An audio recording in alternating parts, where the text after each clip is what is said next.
জুডোর ম্যাটে ঘাম, উত্তেজনা আর প্রতিদ্বন্দ্বিতার উত্তাল দিন পার করল সাভারের বাংলাদেশ ক্রীড়া শিক্ষা প্রতিষ্ঠান বিকেএসপি।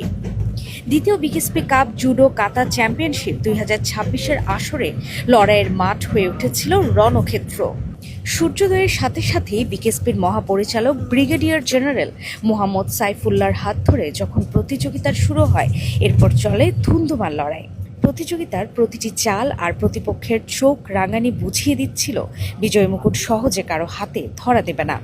পুরুষদের ইভেন্টে স্নায়ক হয়ে লড়াইয়ে বিকেএসপির মোহাম্মদ আসাদুজ্জোহা বাঁধন ও শিপন আলী জুটির দুর্দান্ত কৌশল তাদের নিয়ে গেল সাফল্যের শিখরে।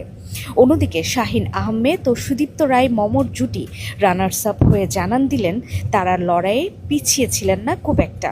জোবায়ের রহমান, হালথোই চিং মার্মা ও সেনাবাহিনীর আপ্রোসে মার্মা সাদ্দাম গাজীর যৌথ পারফরমেন্সে তৃতীয় স্থান নির্ধারণী মুহূর্তটাও ছিল দেখার মতো। তবে বিকেএসপির দাপটের মাঝেও নারী বিভাগে জ্বলে উঠেছিল বাংলাদেশ সেনাবাহিনীর লড়াকু মানসিকতা। সোনিয়া ও আনিকা আক্তার জুটি চ্যাম্পিয়নের মুকুট পরে যেন বুঝিয়ে দিলেন লড়াইটা কেবল কৌশলের নয়, বরং অদম্য ইচ্ছা শক্তির। রানার্স আপ বিকেএসপির সিফা তারা শশী ও রেমি হাসির জুটি দারুণ লড়াই করেও শেষ পর্যন্ত জয় ছিনিয়ে নিতে পারেননি। এছাড়া শ্রাবণী রানী, সুমাইয়া আক্তার লামিয়া এবং আনসারের মাসুনি মার্মা ও সিংমা প্রু মার্মার যৌথ তৃতীয় স্থান অর্জনের লড়াইটিও ছিল মুগ্ধ করার মতো।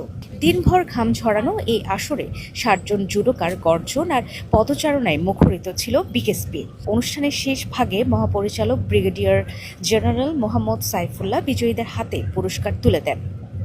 এ সময় পরিচালক প্রশিক্ষণ কর্নেল মোহাম্মদ গোলাম মাবুদ হাসানও উপস্থিত ছিলেন। BKSP news.